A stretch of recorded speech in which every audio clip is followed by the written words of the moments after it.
if you want to go ahead. Perfect. All right. Well, thank you so much for being with us today. We're glad that you're here. And a few housekeeping items. We have folks on who are muted right now, and if you would like to ask questions later, you're welcome to unmute yourself at that point. Since we're recording, if you'd like your video turned off, you can turn off your video. And there's also our chat feature, so you can ask questions through there at any time. Today, we're going to be talking about PowerStruggles. This is something that's a very normal part of life with children already, and especially right now, with just the way that the world is, there's a lot of extra different power dynamics and struggles going on for many, many families. So it's a really important topic that we wanted to spend a little time on with you. In our future sessions, we'll be talking about self-care. We'll have one that's focused on what it's like to be pregnant or to have a brand new baby right now. We'll also be talking later on about emotional regulation, all kinds of great topics that we'll cover in our future virtual parenting support sessions. My name is Meredith. I'm a parenting educator with Parenting Now, and I facilitate infants, 1s, 2s, and 3s groups. I also provide one-to-one support for families. And we have Shea with us as well. Shea, do you want to introduce yourself really quickly? Sure, my name is Shea. I'm a behavioral consultant in town here that works with people with developmental disabilities. I work for Parenting Now as I facilitate infants groups, and I also help with the one-to-one program as well. Thank you, Shea. And I'm really excited to have Shea here because she brings a really wide wealth of experience with older children. So we'll be able to speak to PowerStruggles across a wide range of ages, because of course, what works well with a 2-year-old is not gonna work well with an 11-year-old. If you try to talk to your 11-year-old with giving them 2-year-old options, it's obviously not gonna fly. So good to have lots of tools in our tool belts.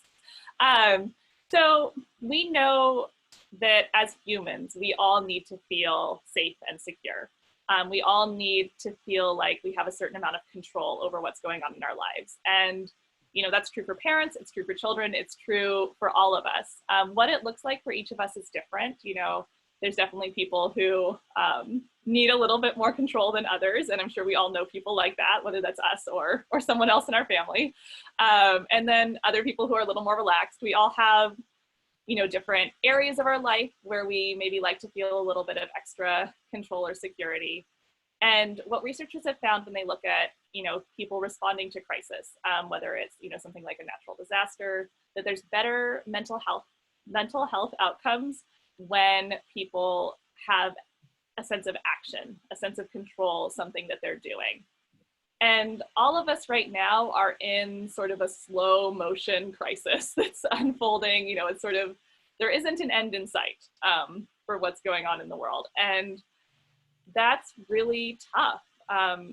You know, even if your children are really young and maybe not really aware of what's going on outside the house, they're still picking up on the uncertainty that we're feeling as the adults in their lives. And they know that, you know, things have been upended, even if their day-to-day routine isn't that much different, even if things don't look different, you know, in terms of their lives than they did a few months ago. And so all of us need a little bit of extra control right now. And when both or all members of the household are all trying to claim that, it can get pretty messy. And, you know, we also know that PowerStruggles are a normal part of childhood anyway.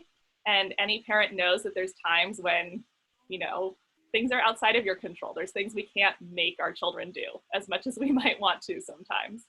There's just things that they get to do for themselves. PowerStruggles are sort of the bumps on that road to independence that all of our children are on, regardless of their age. And so what we want to do today is to kind of give you some questions that we're hoping will help you clarify how to diffuse PowerStruggles where they're coming up in your home, and how to just give yourselves and your children a little added security right now, and just that sense of safety and emotional well-being. Because we know that what it looks like in every home is going to be different, because there's always different family dynamics at play. We're all unique individuals, our families are all unique. And so, you know, we can't give you one magic answer that's gonna work all the time in every situation for every household. So hopefully our questions will help you kind of tease out what's gonna be best for you and your family. So the first one is to really look at what your child is trying to control. So think about, for your child, just day to day, where are the issues where power struggles are coming up? What are they trying to exercise a lot of control over?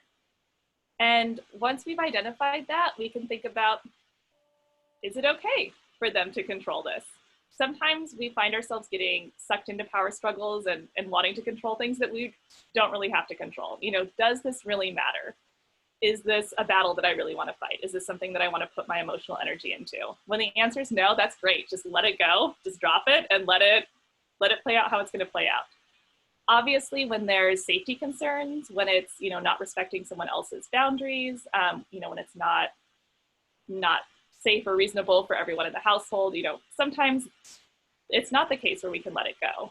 But we want to, to actually think about when we want to be engaging and when we don't. So in those cases when it's not something we can let go, how do we disrupt the power struggle? Thinking about, do we maybe add in some play? Do we make it kind of silly? Do we shift up the timeline a little bit?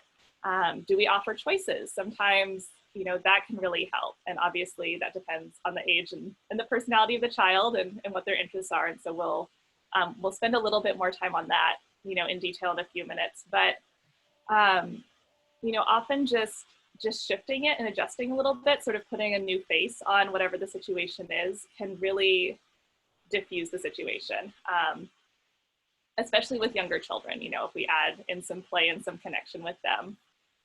So again, those are probably strategies that work best for younger children. Shea, for children who are older, who aren't going to be they know that there's more than just 3 options, right, in a given situation, who are, farther along in their development.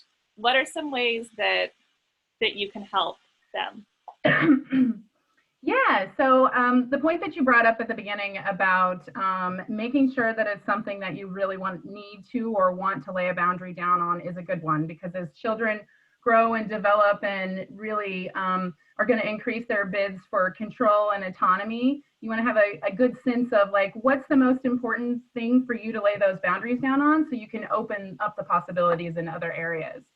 After you've determined that it's a boundary that you need to lay down, there's a safety issue, or it's just really an important thing, then you need to make sure that whatever feelings are going to come up from that for your kiddos, that you have an empathetic response to those, because that's going to help align you emotionally with your child, and it's gonna you're gonna be on their side essentially, so that when you get ready to move on to the next step, that they're more willing to listen to you, they're more open to your ideas, they're more open to suggestions and collaborating with you as you move on. So sometimes parents think that if they're empathetic over whatever boundary that they've laid, that's a loosening of the boundary, or that it's you're saying that you're accepting whatever the behavior is that's coming from that. And it's not necessarily the case. So you can be empathetic about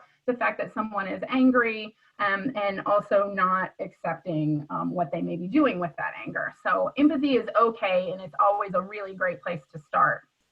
So after you've you've shared in whatever those feelings are with your kiddo, then hopefully everybody's calm. Sometimes that takes a while, but if you can get to that place, then you can open up problem solving in a collaborative way. So that is, this is what I see as the issue, and then inviting your child to also show you what they see as the issue. You can share feelings over that, and then as you move through that process, then you want to work together. Invite your child to offer solutions for you for the problem first, so that you can really get them thinking about how you guys can work together to get what you're both looking for. That's great. Yeah, I mean, that gives them a lot of opportunities to build skills that we want them to build, regardless, just in life in general. We want them to be able to think about solutions. So just giving them a chance to do that helps them in so many ways, outside of the moment too. Yeah, and we all need more practice at problem solving. And so Yeah, giving them that problem solving practice early on, it's only going to be to their benefit and to your yeah, benefit as they grow.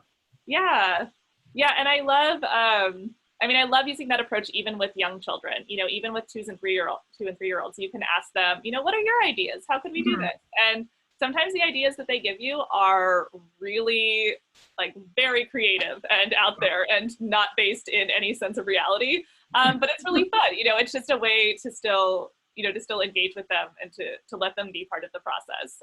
You can have a lot of fun coming up with things together. And Yeah. And like sometimes you they said, surprise you.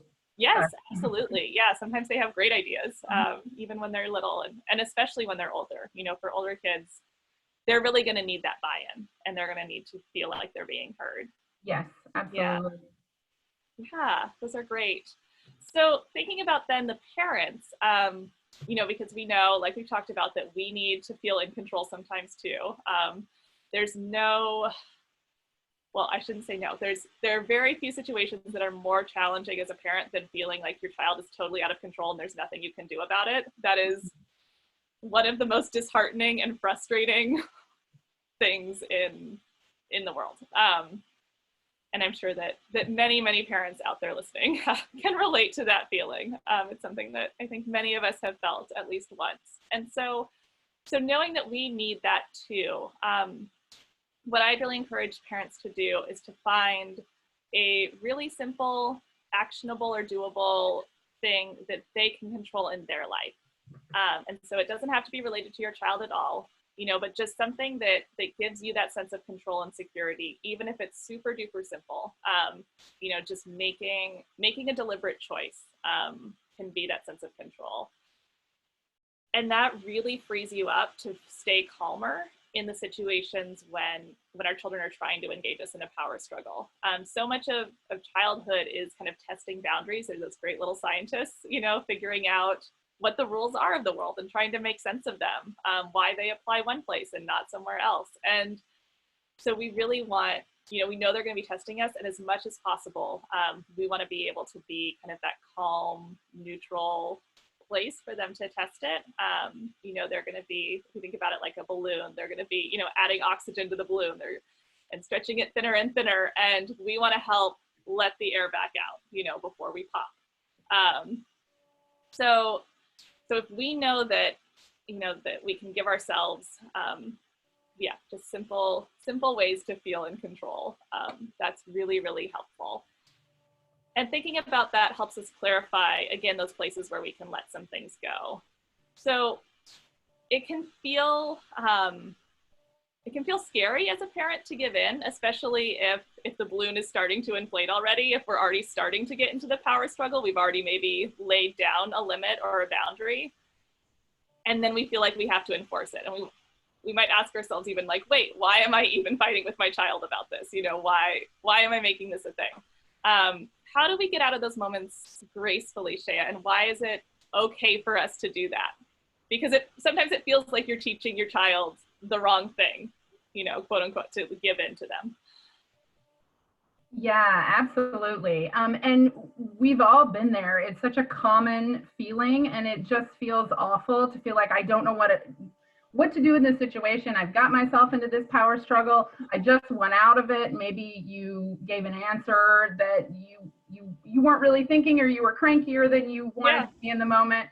And so, by all means, if you've decided that this is something that it actually is important, just hold space for feelings. That's kind of the best that you can do, and just sit with your child and however upset they are. But if you've determined that, maybe I spoke too soon, maybe this isn't actually what I mean, and this is actually a really challenging situation for my child and I right now, and it's affecting the way that we're feeling about each other in a way that I don't like, then it's okay to back up. It's okay. First of all, you should know that you don't have to have resolution for any kind of problem that needs to be solved immediately. So the first thing that you can do is you can just take some time. So walking away and saying, like, I want to talk to you about this, kiddo, but I just need to take some breaths. and give yourself that time to kind of really just think about what you want to do next. So it's okay to do it. Sometimes we get really caught up in just kind of needing to get the follow through and feeling like we need it done. The second thing is if you determine that, you know, you've made a decision you don't want to make, that you didn't want to make, it's okay to come back and say, you know, I thought about that and I don't really have a good reason for what I said before. Maybe I made a mistake. Maybe I was too cranky. You know, it's like we're humans and we all make mistakes, and it's okay to own that. And when you own that and you try to make that right, you're modeling flexibility, problem solving, emotional regulation, all these great things that we want our kids to see from us, and that they need lots of exposure to that being modeled correctly, and lots of you know, them watching us practice that is a wonderful gift to give them, because that gives them an opportunity to see it done through the process, to see it done well, and to be involved directly with all of those emotions and those feelings that come from that. And so I would just say to parents that it's okay. It's okay to make mistakes, and it's okay to follow those through and show your children what that looks like as you move through that process. Yeah. I mean, that's how they learn so many things, right? Is by watching what we're modeling for them. And so rather than seeing those accidental power struggles that we get into, rather than seeing that as a failure or a mistake, just seeing that as a great learning moment. You know, you've provided your child a chance to see what it looks like to admit mistakes, you know, being able to think critically and reflect on their own behavior. Like, what parent doesn't want their child to do that, right? You know, and to say, sorry, mom, I was wrong.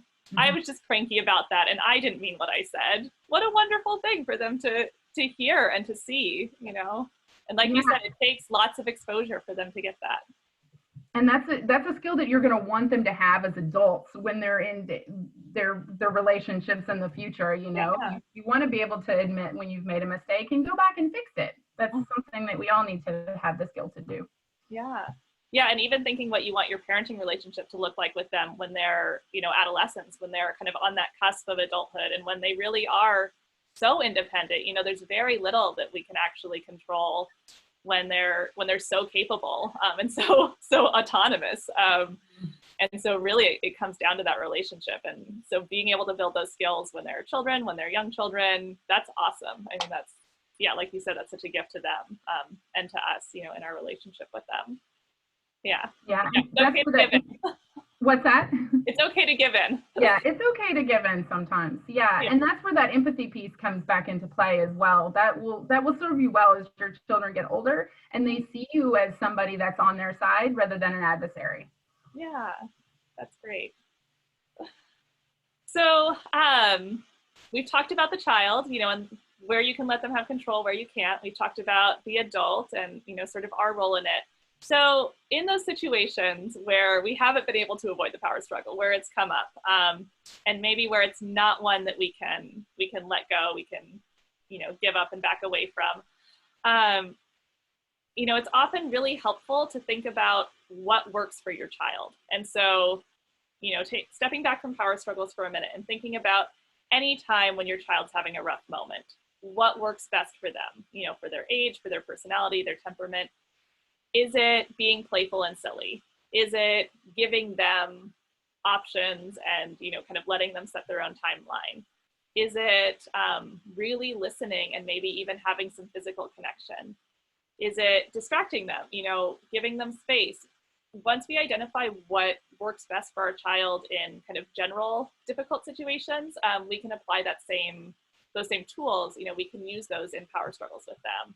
So if we think about, you know, let's do maybe just a couple of examples. So if you had, Shea, if you had an older child, maybe let's say like a 11, 12-year-old, who's really, really interested in spending lots of time on their screens. And maybe, you know, the family rule is there's a set amount of time for that. And you've kind of reached the end of the time. And, you know, you guys really have to leave the house. It's not a time when they can just do like 10, 15 more minutes. So it's not a chance, it's not a time you can back away. There's an established rule, you know, you've given them warnings, all those good things in advance, and they're still just like not wanting to budge. Yeah, so this is a once a week thing at my house right now. So that's pretty good. Just once a week sounds nice. Better than 4 times a day, isn't it? Yeah. Sometimes it can be up to 4 or 5 times a day in some families. So I mean, this is a really relevant thing. Yeah. There are no easy answers, especially as your kid gets older. Yeah. You know, I think as parents sometimes it's hard for us to keep pace with the development of autonomy and independence and their abilities, and sometimes we see our kiddos in a different light than their development and skill. Yeah. It doesn't match all the time, and sometimes we're playing catch up. So it's kind of a little bit of a side note, but this is a situation where empathy is really going to be your friend. You know, gosh, you know, I know this is really important to you.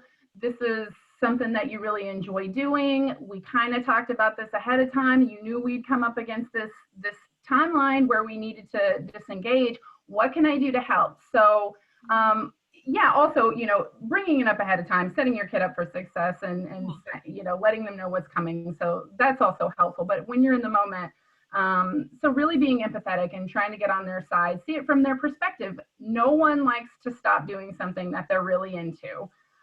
It's hard for all of us, and then some of us, we engage really strongly in things that we love, and it even as adults we persist in that, and it's not something that we like to stop doing.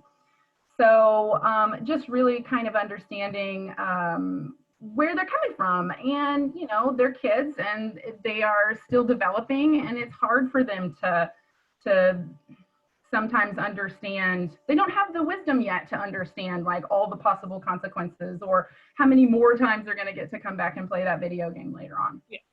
So that can be challenging. And then, you know, then you can move into your problem solving stage, and hopefully you've done this prior to, you know, we've got to walk out the door in 5 minutes, because then that is adding the time pressure is a little stressful. But if you've got practice in this, sometimes you can do it pretty quick. So this is what I see as my concern. And what's your concern about it? Are you afraid you're not going to be able to play later? Is it a project that you're working on that you really just have to finish because once you close it down, it's not going to be there? So finding out what the problem is, and then saying, what do you think is going to help you be able to get over this hump? So empathy, and then inviting them to solve the problem with you is kind of the best way to go, I think. And if you'll find that it won't always work, sometimes emotions are really high, and then you just have to do the best you can and move forward with as much empathy and understanding as possible, because sometimes we just can't be like, we as adults are just not going to be convinced, and we just need someone who is extremely kind and empathetic to say, yeah, that just is unfortunate that you've got to do this thing that you really don't want to do. Yeah. And so, oh, go ahead. No, you go ahead. You mentioned earlier too that we often don't have to solve everything in the particular moment, you know, so we might have this moment where there is a big blow up that we just can't avoid because time is tight, and you know, that's the situation. But you can always come back to things later, you know, especially with older kiddos, but even, you know, with preschool age kids, and say, hey, you know, let's think about, you know, what's been happening at bedtime, when we leave the house, before dinner, whatever it is, you know, that's been pretty rough on both of us. Like, let's make a plan together for how it can be better in the future. I also wanted to just share an example for younger kiddos. So if you have a child and you're having some food struggles, because food struggles with young children is one of those big power, you know, it's just a spot where they can try to claim some power, you know, in life. Adults are kind of running so much of the show, and our children just need to know that they control something. And food is often one of those areas where they can try to have a sense of control, you know, because they're kind of in charge of what goes into their bodies. And, you know, so they might decide that they're not going to eat anything that you have at the dinner table. But if we play to their interests, and instead of, you know, getting into an argument about it, we, you know, maybe like, my son's recently been very into playing all sorts of imaginative animal games. He's 3, so he's, you know, very much in that stage. But there are times when he's not willing to eat anything on his plate, but if I remind him that he's a lion, and instead of naming what's actually on the plate, give him the option of eating a zebra, a warthog, or a gazelle, he's all about it. And so, I mean, just not being afraid to be silly and to engage playfully with our children, I think is great. You know, we don't have to get stressed so much of the time when we do get stressed as parents. You know, it's a job that naturally brings a lot of that, but when we can step back and try to let go of some of those fears that we have, you know, they're going to eat something sometime. You know, we know that most of what we're offering is fairly, you know, healthy-ish. So, you know, I'm not worried about him starving or anything like that. So it's okay to just like not make it a battle. So we also had a couple of, yeah, so that's just another example of ways that we can work with our child's interests. We also had some pre-submitted questions, and so I want to spend just a little bit of time on those, and or at least on 1 or 2 of them. So I'd love to talk about siblings getting into power struggles with each other, because we had a few questions along those lines. And so one of them was, my 2 daughters get into big power struggles with each other.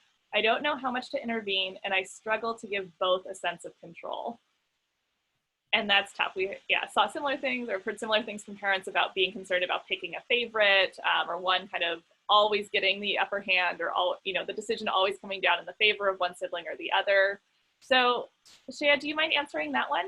Yeah, sure. And this is actually particularly difficult right now, as I'm hearing from a lot of parents that sibling arguments are at an all-time high, because we aren't being able to.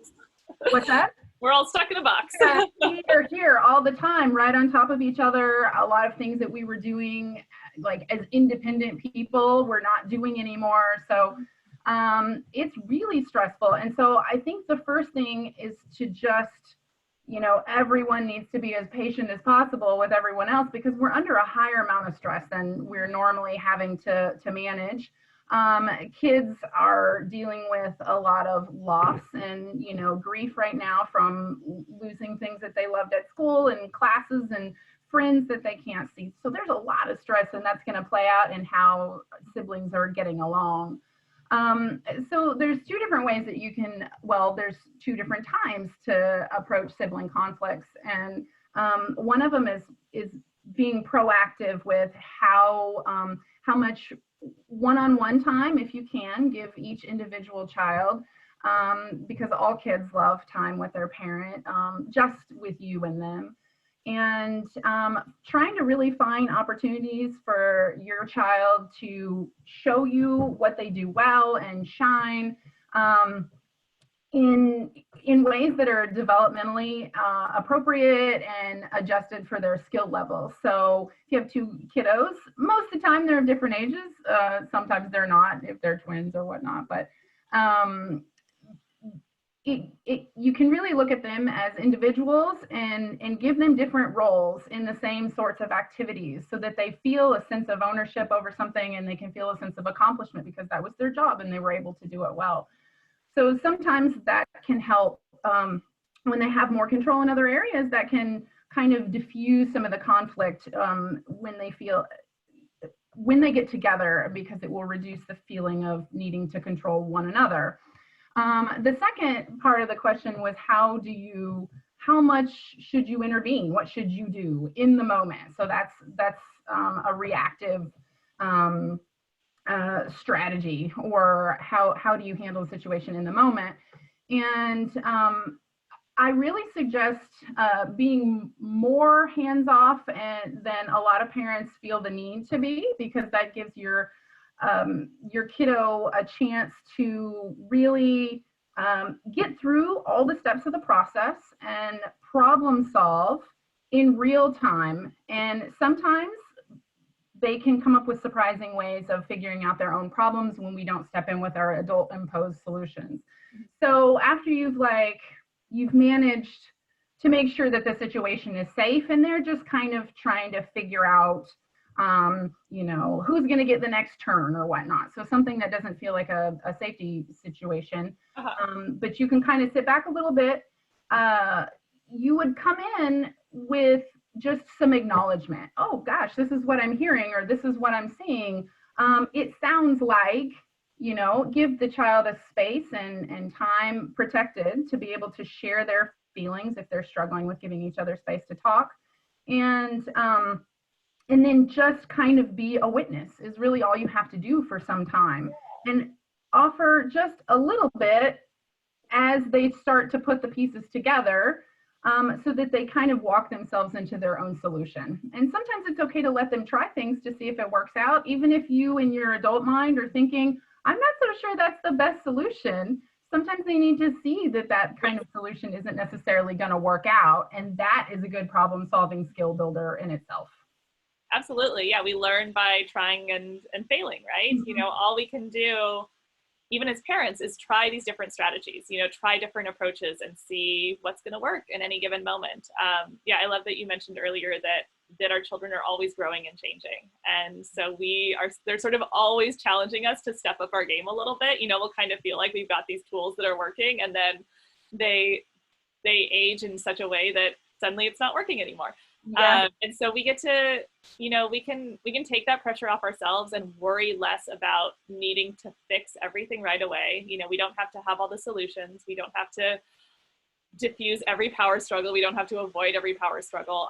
We can just, you know, we can roll with them as they come. And as much as possible, we can give ourselves and our children grace and, you know, forgiveness and compassion through all of that. Yeah, I love how much you talked about empathy, because that's such a big part of it. We had one last question, and we are wrapping up on time, but I just wanted to speak really briefly, because we've heard from parents who are curious about how much to let their children control in play. You know, especially when they're playing one-on-one with the parent, the child will sometimes try to direct everything in the game. And just, you know, taking off that adult worry that we sometimes have that, oh, my child's really bossy, oh, they're super controlling, you know, they've got all these things that they want to do and they're not letting me share any ideas. Is that how they're always going to be with other kids? Am I missing this teachable moment to make them, you know, better socially or something? And so kind of being able to set that aside, I think, is great, because if we think about what play is for children, it's a chance for them to work through concepts that they're curious or interested in. And so our children are naturally drawn to play that suits the developmental needs they have in any given moment. And our children use play to work through ideas and concepts that they've seen in the world around them. And so our children know better than we do what those things are that are going on in their head. You know, they can't necessarily name them for us. They're not conscious of them. They're not going to say, I'm really concerned about social dynamics in, you know, certain types of relationships. But that's going to come out in their play. And so, you know, we can share our ideas, and that's fine. But it's also really great to just let them have that control. That's super normal. It's helping them meet that need for control, and also just all the other needs that they have to work through all kinds of questions, concepts, curiosities that they might be feeling. So yeah, there's a lot that we can do in PowerStruggles in general, as far as just kind of shifting how we're looking at them and trying to get more on the same side as our child, looking at the problem, just like we would with anyone else. You know, if we were having a conflict at work or with a partner or with a family member, you know, we would try to approach that by getting on their side. And so we can use that same strategy even with itty bitties all the way up through older kids. Any last thoughts that you want to share, Shea, before we wrap up? Oh, yeah, you know, I think just the last thing that I'd want to say is really specific to what we're all experiencing right now, and that everyone is super stressed and putting a lot of pressure on themselves, and everything is going to be heightened. We've taken a lot of control away from our children in this situation, because that's what we've had to do. You know, they've lost a lot of different things that that have been important to them, and there's been a lot of transitions and a lot of changes. So I think you know, a good ending thought would just be to remember to be patient with each other. Give your children lots of grace. Give yourself lots of grace. Know that you're going to make mistakes and that it's okay, and that you can just, you'll have an opportunity to try it again, because your kids are always going to give you another opportunity to try managing power struggles Absolutely. in a better way. Yep, there will be no shortage of chances. No. Well, that's lovely. Thank you so much, Shea.